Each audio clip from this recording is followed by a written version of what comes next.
What's up, guys? Thank you for tuning in to another episode of Streetcar Shenanigans Shop Vlog. I think it's the third episode in a row where we had Matt here from Wisconsin Race Cars. He's now family with us. But we have a couple things going on. So we have Chris Hall's car up on the lift getting a quick torque box installation, reinforcing the uppers and the lowers. Matt's working on getting the subframe connectors on since we already have the uppers and lowers in. But this update is more about continuing the Turbo Cobra build.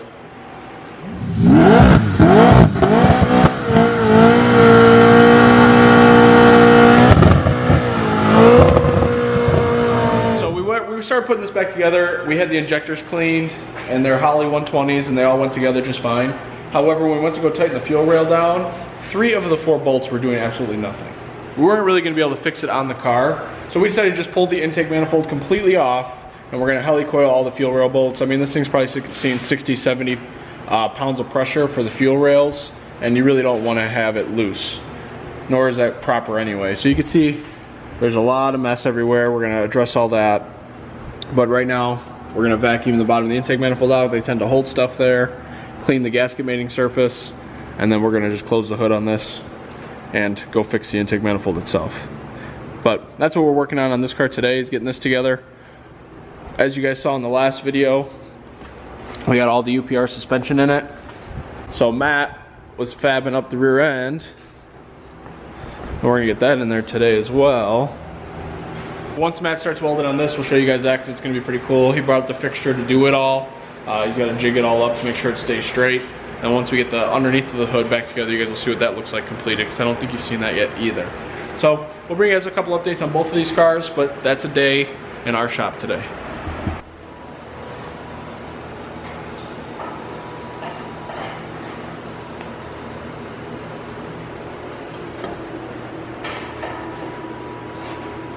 How's it going, Matt? Fantastic. All right, guys, we're making some serious progress on the white car today. Matt has the housing about 80% welded up. We'll show you guys the finished product on that. What we did was, when we put the coilovers in the back of this car with all the UPR suspension that you guys saw in the previous episode, the anti-roll bar kit was sold to the owner of the car in hopes that it would fit together, but it doesn't. So what Matt did is he said, well, why don't we just take this housing out? Let's just fab a roll bar to it. I don't like the UPR coilover mounts anyway. They don't have much support. So I'm gonna brace tie that in, and you guys will see what he did there. Is it hot? Yeah. Yeah, she's hot. She can leave it.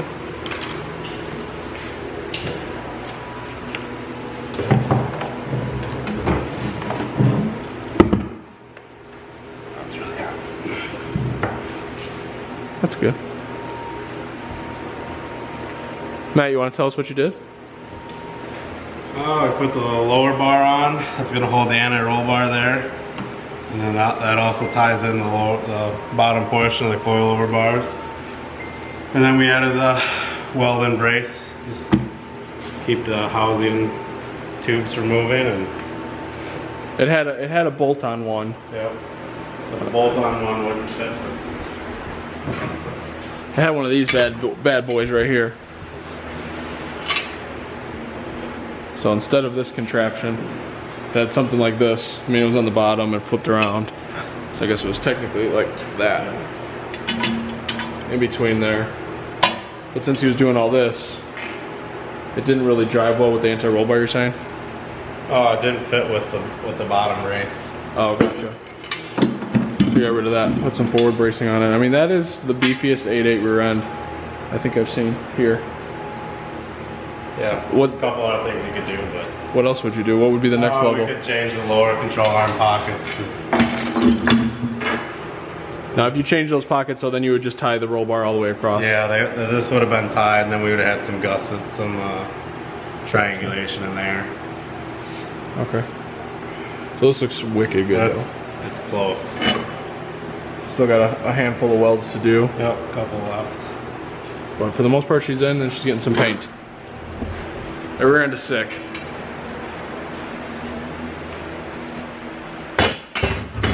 All right.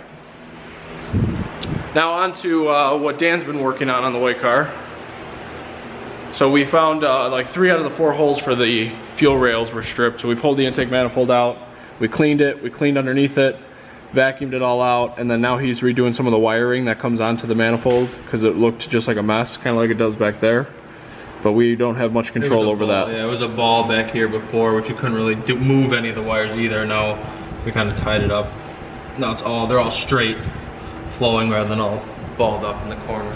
Yep, so we reran some of these other ones. Where's this one gonna go? Oh, that one's gotta go. On that one. Okay. That one's gotta end up right over here with this stuff. So we're gonna get the upper manifold on. We should have the engine bay tied up in this thing within the hour. That'll be done. And then we're gonna knock the subframe connectors out on this car, and then we'll switch the cars and get the rear end back in the white one. Show you guys some of Matt's welding on the Dirty Fox. So we put the upper torque box plates on it last night. I put those on, and then we put the lower reinforcements in. There. Matt welded all those in today. Might have to hit them with some more paint. And then here's the plates that they supply. So we kind of tied the torque box into the frame better right there. And then also they give you this plate for the subframe connectors, which is nice. So it ties the torque box in really solid. And it looks awesome. Matt did a great job on it. I mean, they are not going anywhere. The torque boxes are stronger than this car will ever need. Maybe not. Maybe Chris will prove me wrong and it needs more. But anything more than this is going to constitute ripping them out and putting aftermarket ones in, like we will on the notch. All right, so we got an update, finishing update. Let's show you the rear end. Now that it's finished welded. So these are the UPR coilover brackets that we put on last week. Was it last weekend? Yep, Sunday. Last week we did these, but we added this cross brace, which doubles as the mounting location for the anti-roll bar. That's gonna go right there. Badass forward bracing he made. Couple beers, need a couple beers after a long day. The welding turned out really nice. So that's one badass thing he did for us today. Then he also mounted subframe connectors on Chris's car, full length, torque box supports. Did some factory stitch welding. It's hard to see on camera.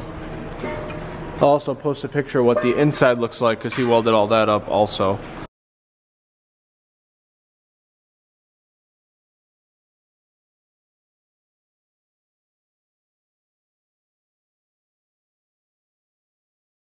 And then on to the main project of the video. The 0304 Cobra is back together. What year is it? 03. This one's an 03? 0304. I don't know what it is. I thought it was an 03, that's what we were told. Yeah, well. So do I need to revert back to 0304? But we got the underhood all back together. Clean injectors. We had to heli coil the fuel rail bolts, so that's all done.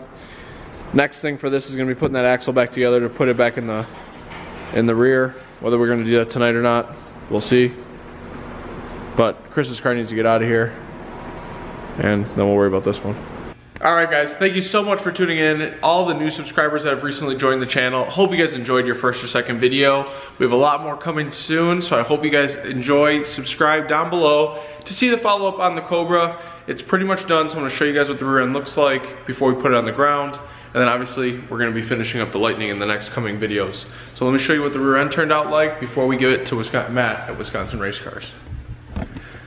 So we put the UPR coilover kit in it. It's got the crossbar up top. We still have to figure out the fuel filter mounting situation. This is what's going to become the anti-roll bar. So it's going to have arms off of here going back up into the car. But otherwise everything turned out really, really nice.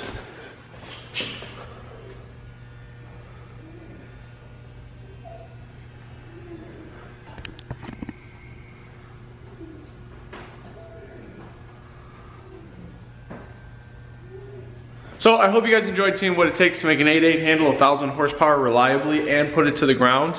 We'll obviously be bringing you a lot more updates on this car in the future. Subscribe down below, see what we're doing with the Lightning. We're gonna get this wired up and we're waiting for a bunch of engine parts. And well, there's just a lot of stuff to stay tuned for. We'll see you guys in the next one. Thanks again.